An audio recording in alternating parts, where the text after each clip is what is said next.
للامانه الاهلي مرعب. الاهلي تحول من فرقه كنا بنقول عليها اول ما الفكره الجديده دي اتعملت، اللعيبه النجوم اللي جت والمدرب الجديد اللي مسك الاهلي كنا بنقول ازاي الاداء ده طالع منهم، تحولت لفرقه. لا يا باشا انا حاسس ان قدام شويه هلاقي حاجه حلوه قوي. الراجل اللي ماسك الاهلي ده تحسه فنط الكوتشينه من اول وجديد، وزع الورق صح. وده مش باين بس في ماتش شبيبه القبائل، لا ده انت على مدار كل الماتشات اللي فاتت من اول ما الراجل مسك تحس ان كل ماتش اعلى من الماتش اللي قبله، سواء بقى في وقفه اللعيبه قدام، طريقه ضغط اللعيبه اللي كلهم لعيبه فت ولعيبه خبرات ولعيبه كويسه جدا وتقال جدا، وكانوا بيضغطوا غلط. كله كان بيضغط غلط. الاهلي كان كمجموعه كان اسوأ ما يكون في الضغط، او سواء بقى تمركز نص الملعب او الوقفه الدفاعيه.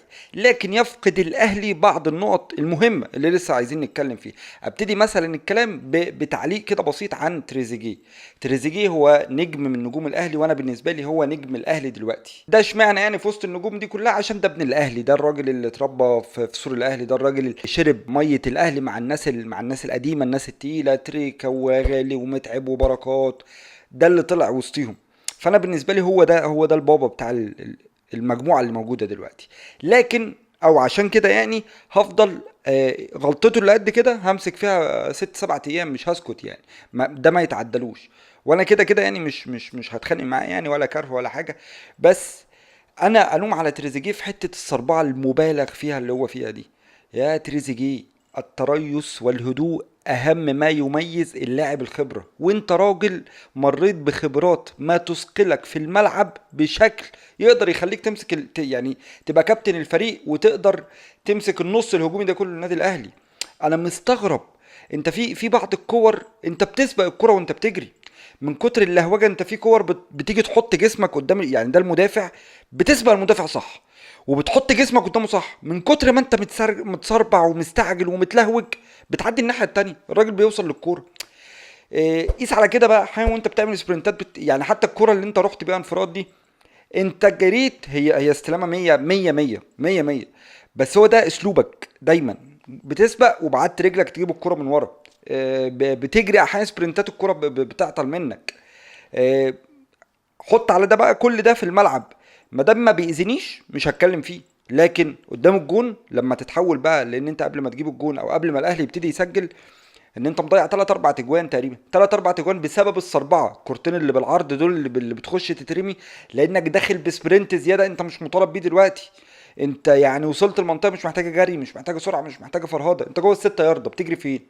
اقف اقف. انت لو حطيت جسمك في اي حته، لو الكره جايه بقوه بضعف عاليه واطيه هتعرف توصل لها، انت جوه الستة ياردة. كورتين ضيعتهم بالشكل ده.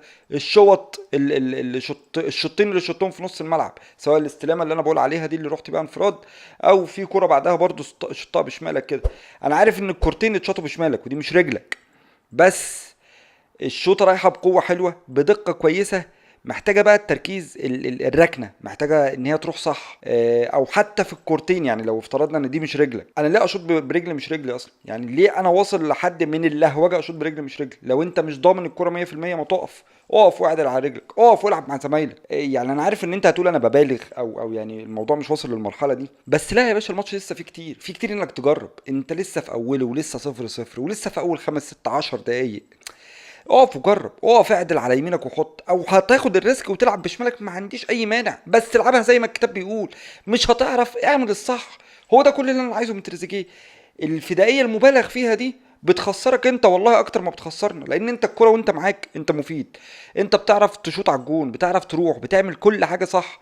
لكن اللهوجة دي بتخليك تأثر في الحاجات اللي انت بتعرف تعملها صح، فانت اذيتك لنفسك ولشكلك في الملعب اكتر من اذيتك للفرقه. انا اتكلمت كتير بحرقه على تاثير تريزيجيه، او ده يعني ايه، ده ما نقولش ده ممكن نسميه عتاب مني لتريزيجيه. هي حاجه قد كده. تريزيجيه عمل ماتش عالمي، ضيع فرص وجرب كتير، وانا احب اللعيب اللي يجرب. لكن الفرص اللي انا بتكلم فيها دي ما كانتش تجربه. التجربه دي لما تبقى ميته متقفل فتشوط من بعيد، الدنيا زحمه وبتاع فتلطش، هي دي اللي اسمها تجربه. لكن انت جالك فرص محققه، فدي ما اسمهاش تجربه. لكن انت جربت بتروح وبتساعد زمايلك وبتلعب باصات، الانانيه اللي انت كنت بادي بيها انت ما كنتش ما بتلعب يعني خلينا نقول استغنيت عنها، ما بقتش موجوده. ايجابي ما شاء الله، ماتش 4 تجوان انت جايب فيه جونين. فلا تريزيجيه مؤثر جدا، بس انا بعاتبه بس على الحته دي. نوصل بعد كده لطريقه لعب تروب في الحته الهجوميه. خلاص سيبك من العتاب، هنتكلم بقى ايه في كوره، واللي جاي مش عتاب، اللي جاي نقط ضعف حتى لو انا هتكلم على حد يعني.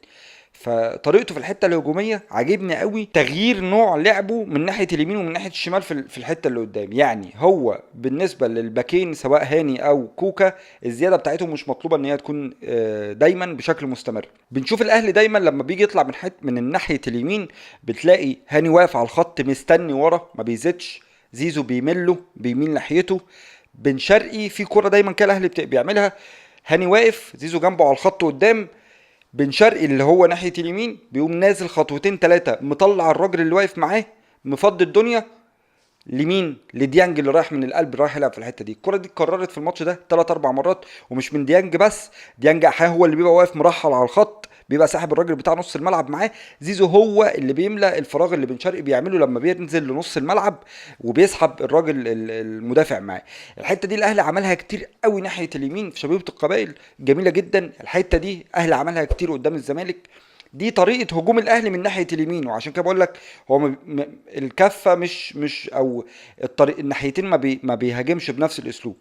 لما زيزو بيرحل هناك الاهلي بيعملها من ناحيه هناك من ناحيه الشمال، لكن معظم ضغط الاهلي من ناحيه الشمال دايما بشوف في الحته او بتبقى بطريقه ان كوكا بيطلع هو مع تريزيجيه، على عكس هاني كوكا بيزيد شويه مع تريزيجيه عشان يخلق حته فرصه ان انا بلعب 2-على-1، ان يخلق فرصه لتريزيجيه ان احنا رايحين 2-على-1، يعرف تريزيجيه يشتغل هو او الراجل اللي هيميل ناحيته، سواء بقى زيزو اللي جاله الرقم 9 اللي هو مثلا محمد شريف دلوقتي هو اللي مال ناحيته، يخلق فرصه زياده. الوم هنا على كوكا لان بحس كوكا مش بس على مش بس في ماتش شبيبه القبائل، انا بتكلم على كوكا مثلا من اول ماتش الزمالك الاولاني. كوكا لعب ماتش عالمي قدام بيزيرا، ما بيتهيألي لو اللي هو البرازيلي قدام بيزيرا، لعب ماتش عالمي عليه. كان مطلوب من كوكا اقف موت لي الراجل ده هجوميا، وانت مش مطلوب منك حاجه قدام الراجل ده، شوف بيعمل ايه وقفه، وعمل عمل الماتش عليه على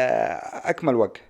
كوكا من ساعتها هو ماسك الاتيتيود ده، انا اهم حاجه ان انا الحته بتاعتي متقفله، جرأة لقدام ما بعملش، ازيد ما بعملش. هاني اللي بقول لك اصلا كل اللعب بيبقى ناحيته، احيانا بتلاقيه واصل لحد ال 18. كوكا بيوصل يلمس ويجري جري على طول، كوكا بيوصل انه كروس حتى بيعمله من بدري عشان الحق ارد. ان انا ازيد واتجرأ واوصل زي ما كنا بنشوف كده مع علي معلول، دي ما بتتعملش من كوكا خالص. هتقول لي متطلبات مكان، يعني هو الراجل طالب منه ما يزيدش، ممكن، انا ما اعرفش ولا انا ولا انت، بس انت بتتوقع يعني من شكل الملعب ان الراجل مطالب منه ما يزيدش؟ ما توقعش بصراحه. ولو ده مطلوب منه، لما الاقي الفرقه اللي قدامي سايبه لي مساحه، الفرقه ما جاتش عليا، الفرقه ما راحتش عليا، والناس بتاعتي في نص الملعب واقفه كويس وانا الكره معايا ورايح، لا يا باشا روح، ده السنتر باك بيزيد، ده المساك لما بيلاقيها فاتحه بيزيد بالكوره. فهتقول لي الباك متقله، يعني هو لو ما زادش الزياده دي، لو ما اتجرأش وخد الزياده دي، هيطلع هيخش فينا جون؟ لا طبعا. فحته كده من عنده انا حاسه هو دايما بيلعب بمبدأ، ودي حاجه ما تنجحوش خالص خالص خالص. هتفضل لعيب لحد ما نلاقي لعيب مكانك، طول ما انت بتعمل اللي ما يخليكش وحش لكن بتتغاضى عن اللي يخليك كويس. يعني انا ما يدخلش فيها جون، ما تروحش هجمه من ناحيتي، اللي بيلعب عليا ما يروحش ورايا، ما اخلقش مساحه في ظهري. طيب انا عايز الحته اللي قدام بقى، انا فرقه هجوميه، انا فرقه بدور على المكسب، انا فرقه كان اللي مشغلني اصلا هجوميا اللي كان بيلعب مكانك الباك ليفت علي معلول، فانت مكانك ده انا اقدر استفيد بيه هجوميا كتير جدا جدا. فمش هو بس الشمال او اليمين، يعني انا اللي اقصده ان الباك ده كان بيفيدني بشكل كبير جدا في الحته الهجوميه، كان بيكسبني ماتشات، كان بيصنع لي اهداف، كان فانت ما تقنعنيش ان انت لما تعمل دورك الدفاعي بس انا هبقى مرضي، لا انا عايز منك شغل قدام عالي جدا. انت مقصر فيه تقصير حتى لو مش مطلوب منك، انا عايز الزياده اللي انت بتقدمها لي قدام. على عكس على هاني، مع ان هاني برضو ما عملش اي زياده هجوميه، بس الحته بتاعت هاني مع انه قلت ان هو في بعض الماتشات، يعني هاني في اخر ربع ساعه، في اخر 10 دقايق في كره اللي هو بتاعت امام عاشور، هاني جوه ال 18، هاني كان جوه ال 18 الناحيه الثانيه، مع ان الكره ناحيه الشمال. لكن اللي بتكلم فيه ان هاني مش يغفر له، بس ايه، الاهلي هجوميا من ناحيه هاني بيلعب بشكل مختلف. هاني يعني لو ما طلعش، هو لو طلع هيعمل زحمه، هو لو طلع هيضرب الكوره، لازم يطلع بتبادل مع حد من اللعيبه. يعني لو طلع في زيزو واقف مكانه، في بن شرقي نزل، ففي مساحه هاني يطلع فيها. لكن اصلا الاهلي بيروح من ناحيه هاني ده بزيزو وديانج وبن شرقي. فعشان كده اتكلمت اكتر على الحته بتاعت كوكا. بس برضه هاني على مدار الماتشات كلها، لا هاني في الحته الهجوميه هو مؤثر، مش اللاعب اللي بيديني كتير جدا في الناحيه الهجوميه. كل ده اللي انا بتكلم فيه كان حاجه سلبيه، حاجات سلبيه في الماتش. هل ده معناه ان الاهلي كان سيء؟ لا طبعا. الاهلي زي ما قلت تحول الى فرقه فعلا فعلا تطمنك كده وانت بتتفرج عليها. انت راكب الفرقه اللي قدامك، انت مش هايب من الفرقه اللي قدامك. وضيف على كده مكسب الماتش ده قدام شباب القبائل مهم جدا لمجموعه، حتى لو انت عارف ان اسامي الفرق اللي فيها مش قد كده. لكن دايما فكره ان انت تلاعب فرق شمال افريقيا في ارضها، الماتشات دي هتهدر منك نقط. اتمنى ان كلامي يطلع غلط، بس انت دايما مدي احتماليه، لان بيبقى في حته كده اكتر من الكوره، الحته النفسيه، حته الجماهير، حته الملعب، الضغط اللي بيلعبوا عليها.